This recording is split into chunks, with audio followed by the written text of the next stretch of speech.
The Love Story of the Awkward Man, written by the Story Girl. Jasper Dale lived alone in the old homestead which he had named Golden Milestone.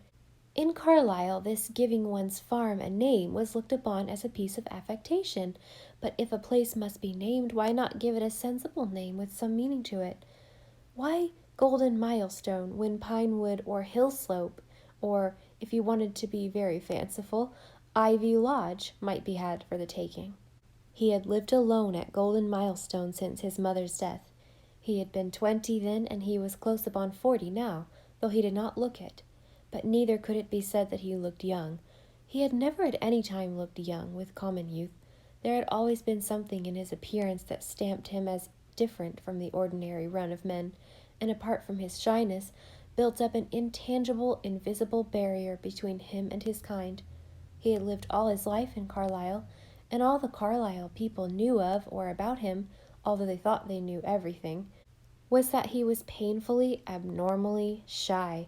He never went anywhere except to church. He never took part in Carlisle's simple social life. Even with most men he was distant and reserved. As for women, he never spoke to or looked at them. If one spoke to him, even if she were a matronly old mother in Israel, he was at once in an agony of painful blushes. He had no friends in the sense of companions. To all outward appearance, his life was solitary and devoid of any human interest. He had no housekeeper, but his old house, furnished as it had been in his mother's lifetime, was cleanly and daintily kept. The quaint rooms were as free from dust and disorder as a woman could have had them. This was known because Jasper Dale occasionally had his hired man's wife, Mrs. Griggs, in to scrub for him. On the morning she was expected, he betook himself to woods and fields, returning only at nightfall. During his absence, Mrs. Griggs was frankly wont to explore the house from cellar to attic, and her report of its condition was always the same, neat as wax. To be sure, there was one room that was always locked against her, the west gable, looking out on the garden and the hill of pines beyond. But Mrs. Griggs knew that in the lifetime of Jasper Dale's mother it had been unfurnished. She supposed it still remained so, and felt no especial curiosity concerning it, though she always tried the door. Jasper Dale had a good farm, well cultivated. He had a large garden where he worked most of his spare time in summer. It was supposed that he read a great deal, since the postmistress declared that he was always getting books and magazines by mail. He seemed well contented with his existence, and people let him alone, since that was the greatest kindness they could do him. It was unsupposable that he would ever marry. Nobody ever had supposed it. Jasper Dale never so much as thought about a woman, Carlisle oracles declared. Oracles, however, are not always to be trusted. One day, Mrs. Griggs went away from the Dale place with a very curious story, which she diligently spread far and wide. It made a good deal of talk, but people, although they listened eagerly and wondered and questioned, were rather incredulous about it. They thought Mrs. Griggs must be drawing considerably upon her imagination. There were not lacking those who declared that she had invented the whole account, since her reputation for strict veracity was not wholly unquestioned. Mrs. Griggs' story was as follows. One day she found the door of the west gable unlocked. She went in expecting to see bare walls and a collection of odds and ends. Instead, she found herself in a finely furnished room. Delicate lace curtains hung before the small, square, broad-silled windows. The walls were adorned with pictures in much finer taste than Mrs. Griggs could appreciate. There was a bookcase between the windows filled with choicely bound books. Beside it stood a little table with a very dainty work-basket on it. By the basket, Mrs. Griggs saw a pair of tiny scissors and a silver thimble. A wicker rocker, comfortable with silk cushions, was near it. Above the bookcase a woman's picture hung, a watercolor, if Mrs. Griggs had but known it, representing a pale, very sweet face, with large dark eyes and a wistful expression under loose masses of black, lustrous hair. Just beneath the picture, on the top shelf of the bookcase, was a vaseful of flowers.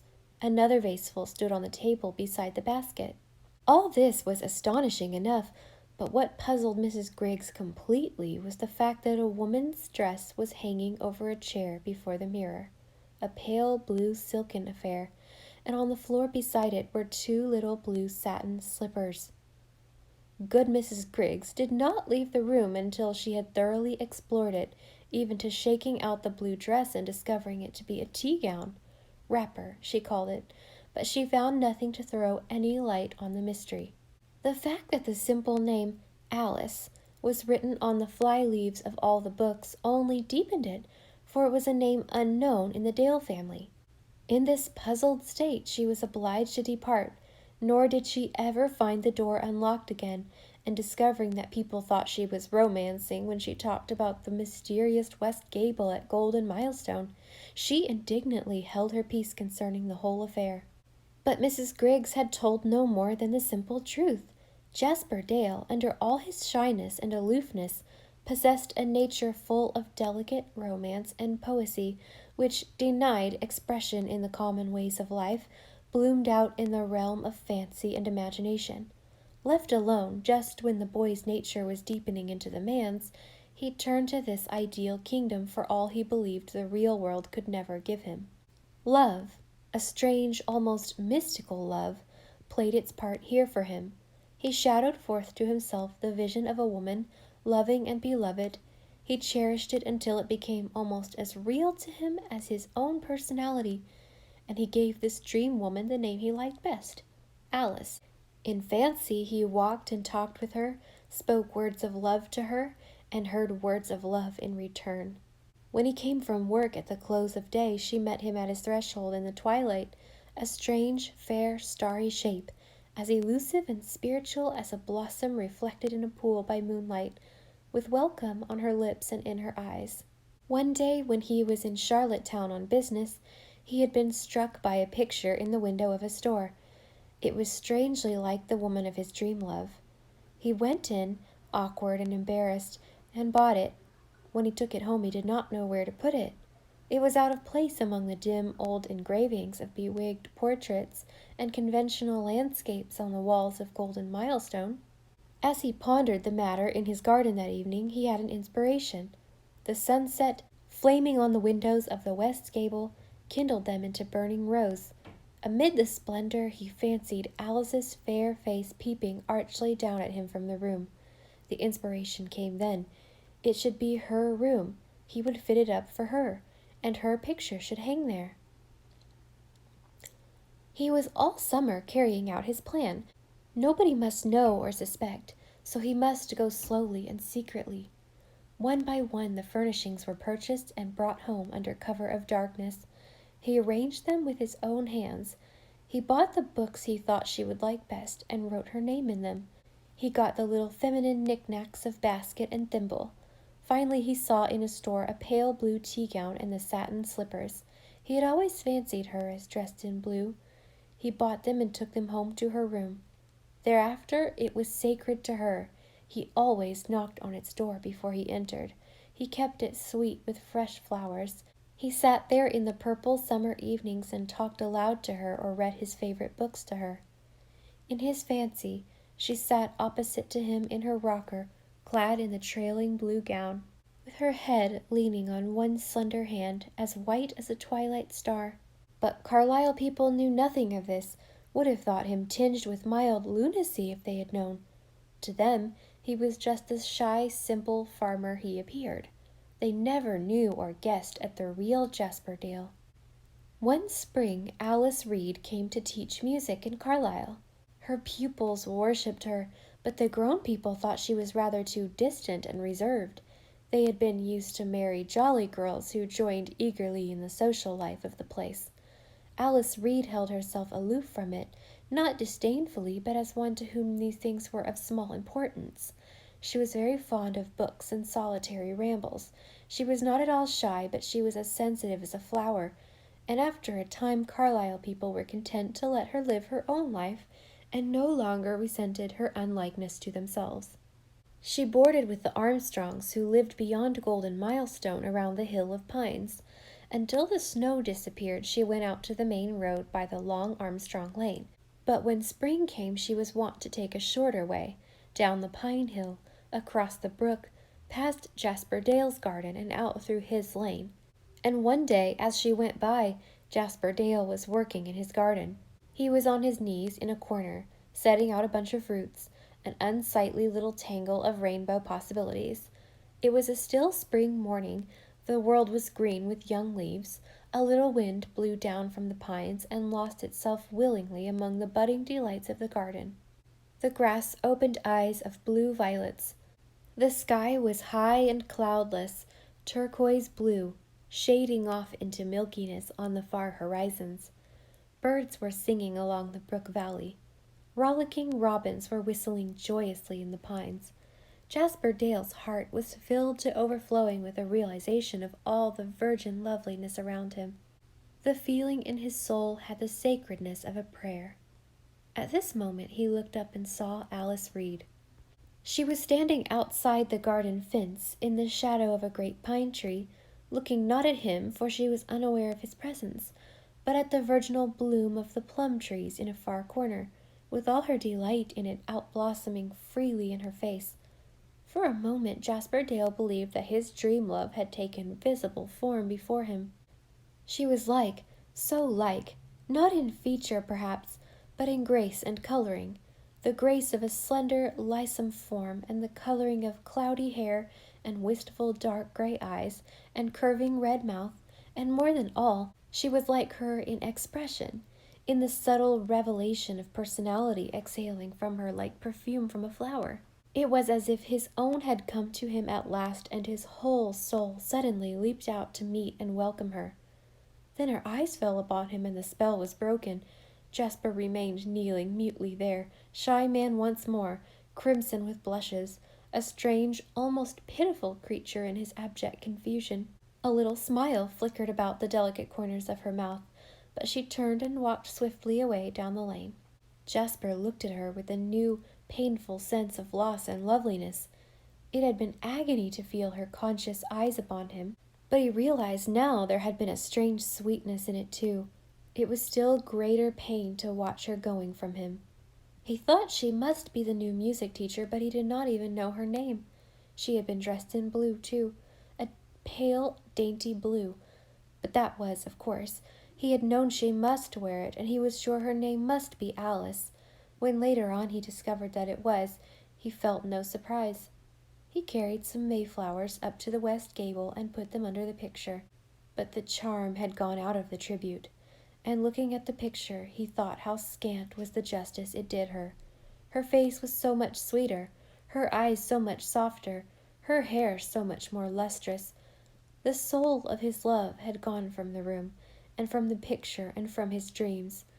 When he tried to think of the Alice he loved, he saw, not the shadowy spirit occupant of the west gable, but the young girl who had stood under the pine, beautiful with the beauty of moonlight, of starshine on still water, of white, wind-swayed flowers growing in silent, shadowy places.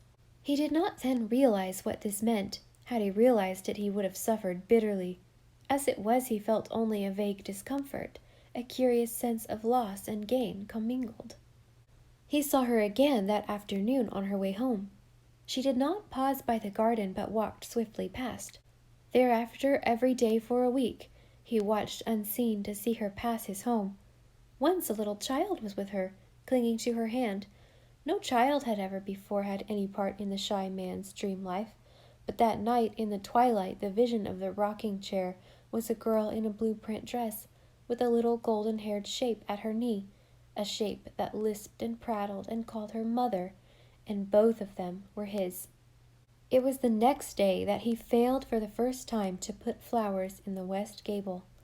Instead, he cut a loose handful of daffodils, and, looking furtively about him as if committing a crime, he laid them across the footpath under the pine. She must pass that way. Her feet would crush them if she failed to see them. Then he slipped back into his garden, half exultant, half repentant. From a safe retreat he saw her pass by and stooped to lift his flowers. Thereafter he put some in the same place every day. When Alice Reed saw the flowers, she knew at once who had put them there. and divined that they were for her. She lifted them tenderly in much surprise and pleasure. She had heard all about Jasper Dale and his shyness, but before she had heard about him, she had seen him in church and liked him. She thought his face and his dark blue eyes beautiful. She even liked the long brown hair that Carlisle people laughed at. That he was quite different from other people she had understood at once, but she thought the difference in his favor. Perhaps her sensitive nature divined and responded to the beauty in his. At least, in her eyes, Jasper Dale was never a ridiculous figure. When she heard this story of the west gable, which most people disbelieved, she believed it, although she did not understand it. It invested the shy man with interest and romance. She felt that she would have liked, out of no impertinent curiosity, to solve the mystery. She believed that it contained the key to his character. Thereafter, every day she found flowers under the pine tree. She wished to see Jasper to thank him, unaware that he watched her daily from a screen of shrubbery in his garden, but it was some time before she found the opportunity. One evening she passed, when he, not expecting her, was leaning against his garden fence with a book in his hand. She stopped under the pine. "Mr. Dale," she said softly, "I want to thank you for your flowers." Jasper, startled, wished that he might sink into the ground. His anguish of embarrassment made her smile a little. He could not speak, so she went on gently. "It has been so good of you. They have given me so much pleasure.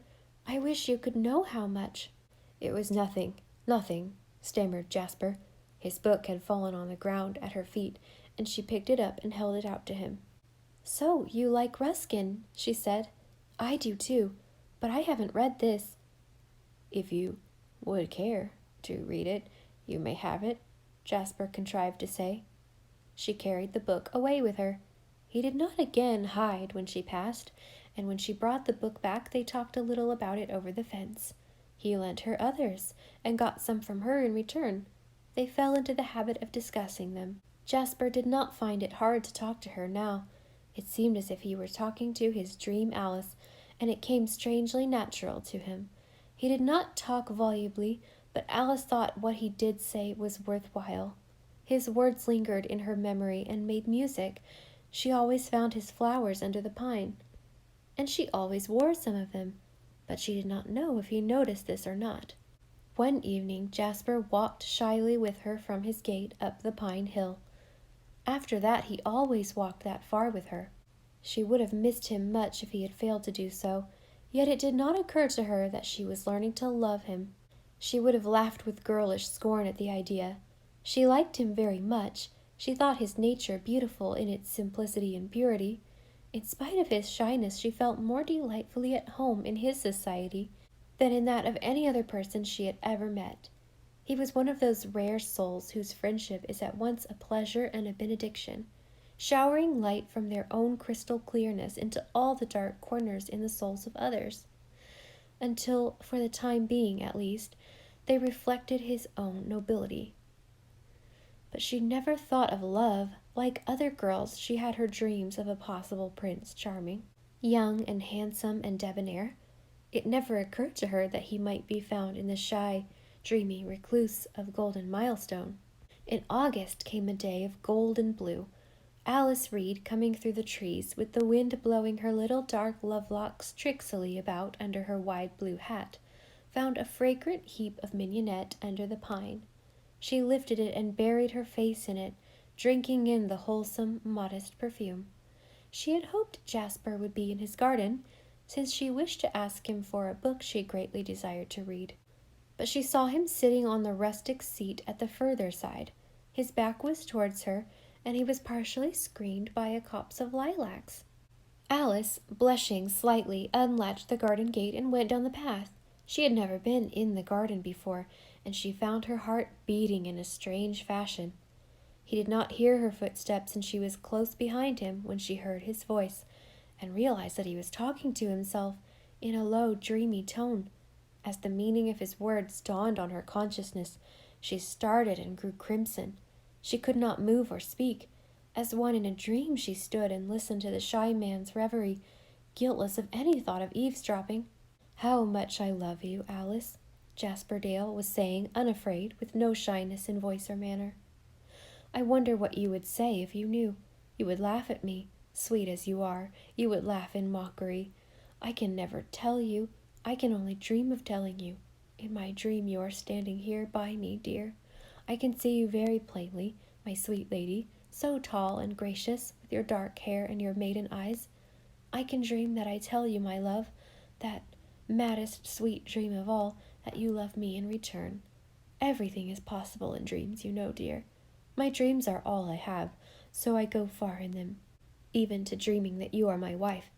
I dream how I shall fix up my dull old house for you. One room will need nothing more. It is your room, dear, and has been ready for you a long time, long before that day I saw you under the pine. Your books and your chair and your picture are there, dear, only the picture is not half lovely enough. But the other rooms of the house must be made to bloom out freshly for you. What a delight it is thus to dream of what I would do for you. Then I would bring you home, dear, and lead you through my garden and into my house as its mistress.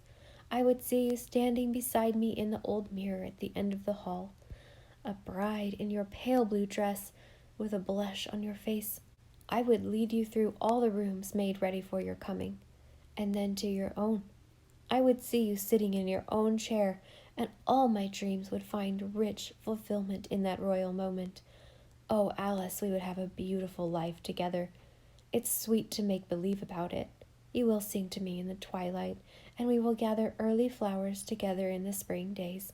When I come home from work, tired, you will put your arms about me and lay your head on my shoulder. I will stroke it, so, that bonny, glossy head of yours. Alice, my Alice, all mine in my dream, never to be mine in real life. How I love you. The Alice behind him could bear no more. She gave a little choking cry that betrayed her presence. Jasper Dale sprang up and gazed upon her. He saw her standing there amid the languorous shadows of August, pale with feeling, wide-eyed, trembling. For a moment shyness wrung him. Then every trace of it was banished by a sudden, strange, fierce anger that swept over him. He felt outraged and hurt to the death. He felt as if he had been cheated out of something incalculably precious, as if sacrilege had been done to his most holy sanctuary of emotion. White, tense with anger, he looked at her and spoke, his lips as pale as if his fiery words scathed them. How dare you? You have spied on me. You have crept in and listened. How dare you? Do you know what you have done, girl? You have destroyed all that made life worthwhile to me. My dream is dead. It could not live when it was betrayed, and it was all I had. Oh, laugh at me, mock me. I know that I am ridiculous. What of it? It never could have hurt you. Why must you creep in like this to hear me and put me to shame? Oh, I love you. I will say it, laugh as you will. Is it such a strange thing that I should have a heart like other men? This will make sport for you. I, who love you better than my life, better than any other man in the world can love you, will be a jest to you all your life. I love you, and yet I think I could hate you. You have destroyed my dream. You have done me deadly wrong. Jasper! Jasper! Cried Alice, finding her voice. His anger hurt her with a pain she could not endure. It was unbearable that Jasper should be angry with her. In that moment she realized that she loved him, that the words he had spoken when unconscious of her presence were the sweetest she had ever heard or ever could hear. Nothing mattered at all save that he loved her and was angry with her. "Don't say such dreadful things to me," she stammered. "I did not mean to listen. I could not help it. I shall never laugh at you. Oh, Jasper." She looked bravely at him, and the fine soul of her shone through the flesh like an illuminating lamp. "I am glad that you love me, and I am glad I chanced to overhear you, since you would never have had the courage to tell me otherwise. Glad. Glad. Do you understand, Jasper?" Jasper looked at her with the eyes of one who, looking through pain, sees rapture beyond. "Is it possible?" he said wonderingly. "Alice, I am so much older than you, and they call me the awkward man. They say I am unlike other people."